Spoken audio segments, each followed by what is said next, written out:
We are going to walk through the demo of DevSecOps model to automate build and release process of Azure function project resides under Azure DevOps.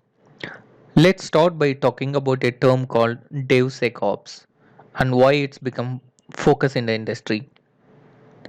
A report by the Threat Stack found that more than half of the companies surveyed admitted to cutting back on security in order to meet a business deadline or objective. It's understandable that in a competitive marketplace, time to market has big impact on the bottom line. But the news tells us every day about the security breaches that result in loss of data, direct cost of business, and a cost to reputation that hard to measure. Before DevOps, development cycles could take months, even years. The role of security was often isolated to specific team that only become managed in the final stage of the development before the application was released. When the issues were found, it was late in the development process and it is often delayed the release of the product because it takes time to fix these issues. We have all heard that it's much easier and cheaper to fix a bug early in the development lifecycle than it is after the software has been released. Well, the same is true for security issues. Those development cycles have shortened though due in large part to adoption of the DevOps in the organizations. DevOps is a set of practices that aims to shorten system development time through continuous delivery, which means pushing out production releases much faster than before. Teams are usually made up of different roles like developers, operations, quality assurance, and security professionals. When security is focus and responsibility of everyone on the team, it is referred to as DevSecOps. Security is no longer an afterthought. It's built in right from the start. A central concept in DevSecOps is shifting security left, which means the security should be addressed earlier in the development lifecycle and throughout all the different phases. But that's not to say that all the responsibility for the security lies with the developers now.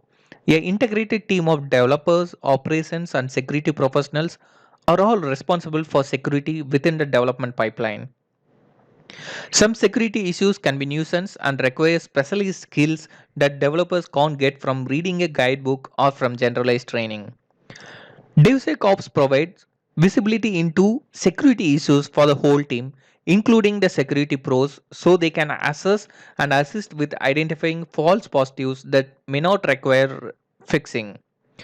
Having automated testing and reports as a part of development pipeline helps that visibility. Many smaller organizations don't have security teams, even a specialized role for security, so that responsibility falls on rest of the team. This is especially when automated tools can help to identify issues for the team to examine closer. There are many aspects to DevSecOps.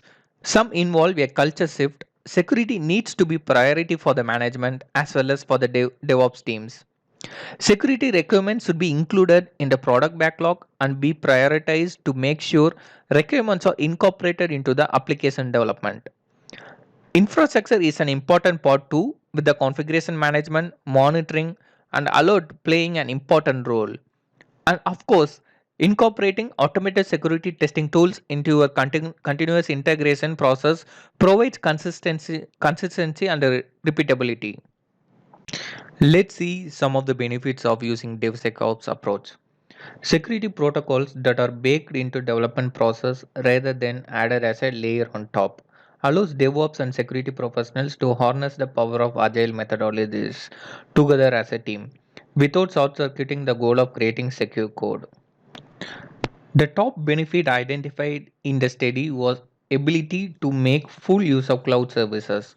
For example, organizations running services in Azure or AWS cloud reap the benefits of increased preventive and detective security controls within the continuous integration and deployment model of Azure or AWS. As more organizations rely on cloud applications to keep operations up and running, security efforts independent of those performed by Azure or AWS are crucial to prevent costly downtimes. These are the safety measures that has been inherited in DevSecOps when compared to other models. A cultural and technical shift towards DevSecOps approach helps enterprise address security threats more efficiently in real time. It is important to view security teams as valuable asset that helps prevent slowdowns rather than a hindrance to agility. For example, early detection of poorly designed applications that cannot scale in the cloud saves valuable time, resources, and computing cost. Scalability in the cloud requires embedding security controls on a larger scale. Continuous threat modeling and management of system builds is needed as technology driven businesses evolve at a rapid pace. Here are the six important components of a DevSecOps approach: code analysis. It can be a static code analysis or dynamic code analysis that can check vulnerabilities in the earlier process, and change management, compliance monitoring for audit, threat investigation, vulnerability assessment, and security training. We have incorporated all these components in our in our implementation. Let's see what is the architecture look like. This is the high level architecture of our implementation. We have our Azure repos in the Azure DevOps. So inside the Azure repos, we have a Azure function, HTTP trigger function. Whenever a developer checks in the code, the pull request will be sent to a team lead or architect.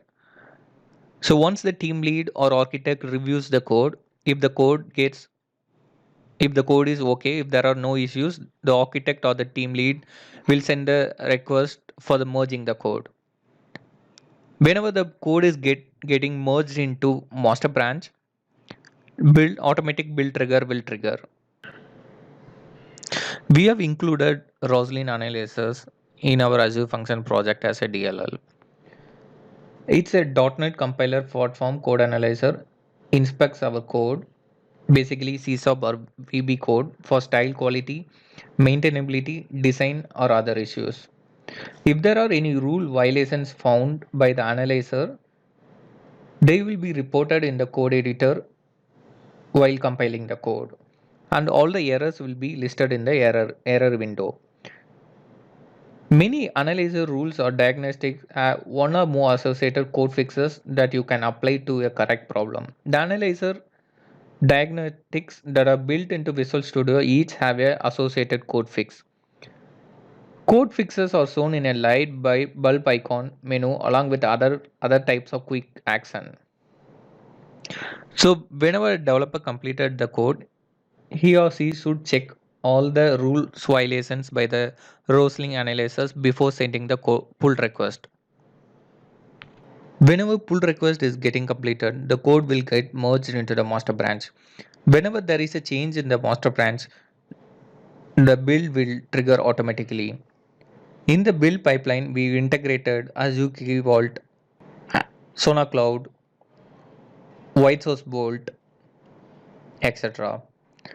So whenever there is a change in the master branch, the build pipeline will take the latest code from the repos. It will start compiling the code.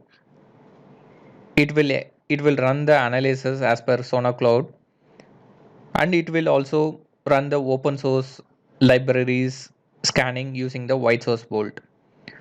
Once all these tools has been executed for the latest code, the build will be completed and the build reports will get generated once the build is successfully built. When the build is completed, the code artifacts will be saved in a temporary location, and those artifacts will be used in the release process. Once the build gets completed, automatic release will get triggered. In the release pipeline, we have integrated a penetration testing tool called OZAP Security Scanner that will perform analysis regarding the security vulnerabilities in our solution. Once the security scanner analyzed, it will produce the detailed report on security checks for our web application, and the report will be available in the release definition. Once the penetration testing is completed, we will be deploying our resources to respective environments. Once the build and release pipelines completed, we will be getting the automatic notification via email and also to Microsoft Teams. This is a Azure DevOps site. In this Azure DevOps site, we have created a project called MW2 Caliber Chennai. So under this MW2 Caliber Chennai, we have a Azure repo. Under the Azure repo, we have created a HTTP triggered Azure function. So this is the Azure function. Let's modify the Azure function and commit the changes to master branch so that the build will be triggered.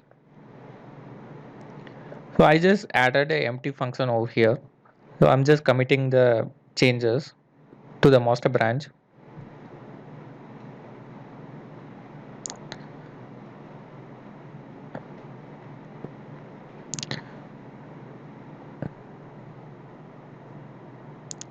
Here you can see what are the changes I have made just now. I just added a empty function just to trigger the build. Let's see whether the build is getting triggered or not. You can see it over here. Just before some time I just committed. Because of that commit, the build is getting triggered with the latest code changes. You can see the comment over here, empty function to trigger the build. Let's see what are the build tools that have been set up in this build pipeline. Let's click on this build. Click on the agent job. Okay, you can see it over here. There are various steps that has been added to the build over here. The first step, this agent will set up the agent host, self-hosted agent that will set up the Azure VM by itself to run our code for the build process and download our code to store it in a temporary artifact folder. First, it initializes the self-hosted agent. Later that, it will download the keys from the Azure Key Vault. We have integrated the Azure Key Vault. So developers don't have to store any keys in the Azure repo or in their local environment. So if there are any configuration keys, passwords, files, secure files, certificates, etc., they can store that in the Azure Key Vault in Azure. Our pipeline will automatically download those files during the build process, and it will be available in the code in the Azure. Later, it will check out the Azure function project. After that, it will restore the DLLs. So once the DLLs are restored, we added a step called prepare analysis on Sona Cloud. This step will analyze our project and get ready for code analysis, static code analysis. Next step is build. Actual build will take place over here. So once the build is completed, Sona Cloud will run the code analysis on our Azure function project. So once the analysis is done, it will publish the code result to the Sona Cloud website. If there are any unit tests, this function will test the unit test project and it will publish the result. So this publish artifact will download our artifact, Azure function artifact, and store it in a temporary place. Once all the steps has been completed, we have integrated white source bolt to scan the open source DLL libraries and produce the reports. So once the build is completed, we can see the build reports under this build has been completed. So if you click this last build, you can see this is the summary page where you can see what are the warnings in the project. If there are errors in the project, it will appear here also. These warnings are Roslyn analyzes warnings, FXCOF rules that has been in the project. Before committing the code, developer has to fix this code in order to move for the next stage. This is the artifacts location where it will be used for the release definition. If we click on the extension, we can see Sona Cloud Analysis report. If you see it over here, the Sona Cloud has analyzed the MWT Caliber Chennai repo, and it will give us what is the report status. It has analyzed the whole Azure function project and it has given the status as failed. All the detailed reports will be sent and saved in the Sona Cloud website, which we'll be seeing that in a second.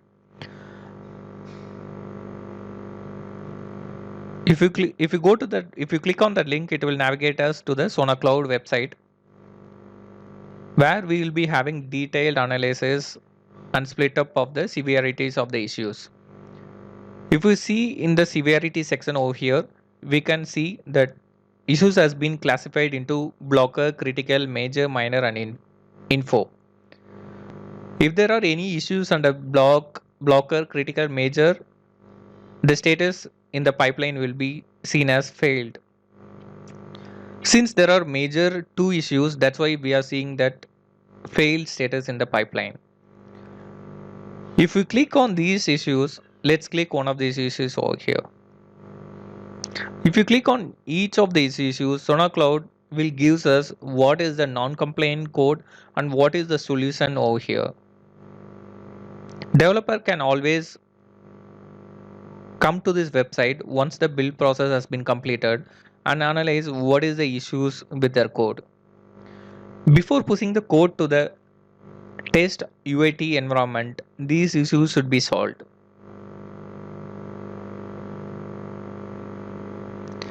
Next section, we have a white source bolt build report. This white source build report will have the open source DLL scanning report. You can see the vulnerability score. What are the vulnerable libraries that has been present over here? What are the outdated libraries DLLs we are using? How is the severity? What is the severity level, etc. The complete DLL report will be available over here. What are the DLLs we are using over here? All the details will be available over here. If there are any outdated libraries, we can see what are the outdated libraries and what is the major version that has been released recently. All these details will be available under the white source bolt build report.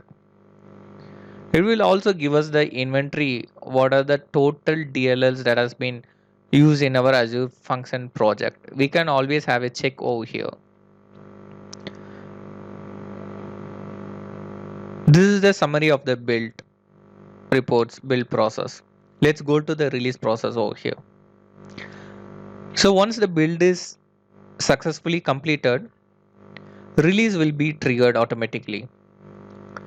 This is the latest release that has been triggered using that empty function. This is the latest release that has been automatically triggered once the build has been completed. Let's see what are the steps that has been included in this release definition. This release definition contains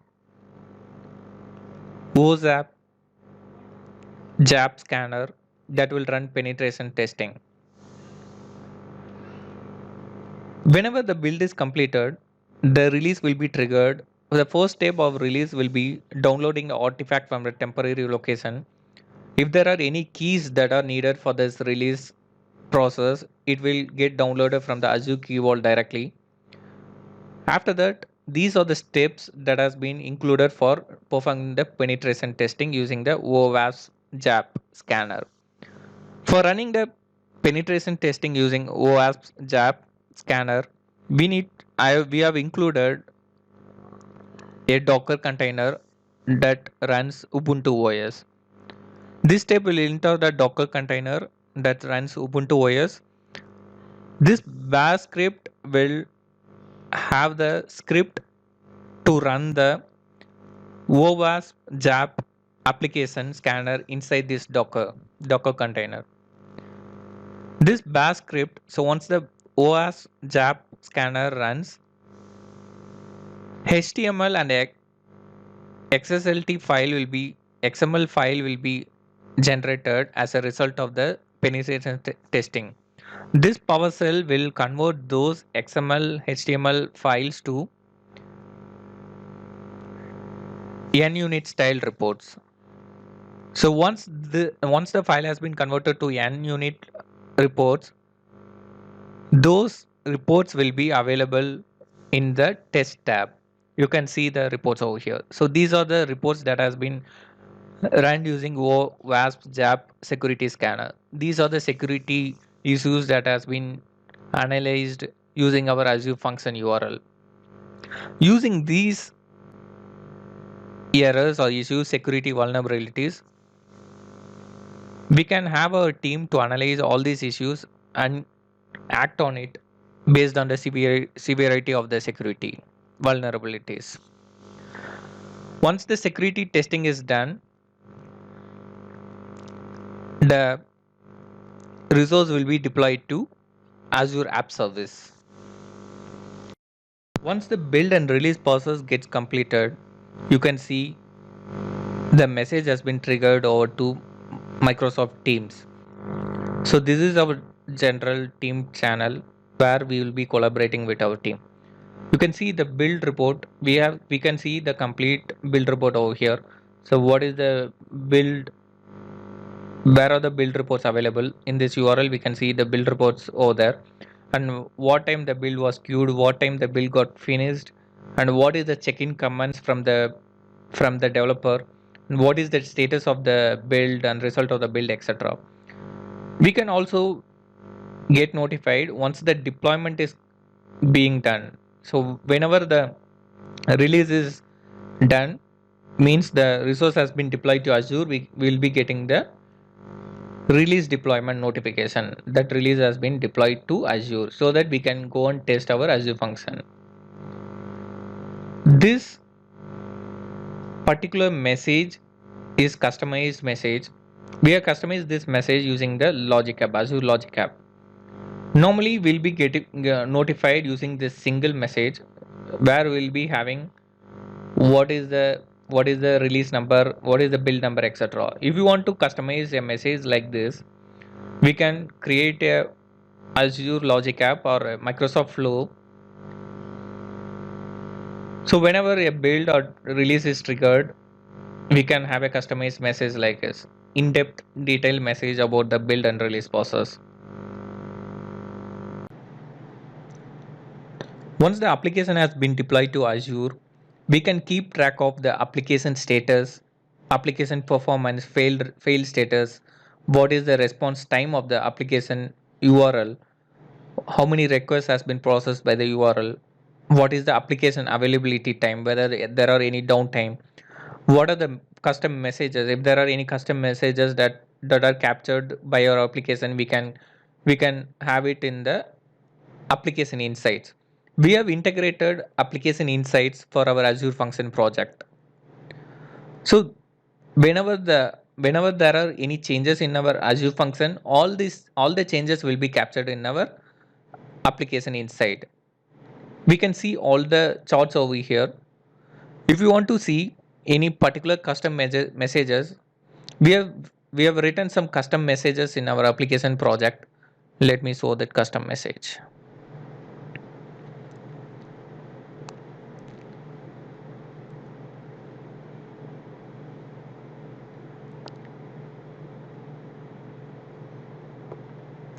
We can log the custom events in the application insights also. Like whenever the URL of the HTTP triggered function has been accessed, all the information will be logged over here.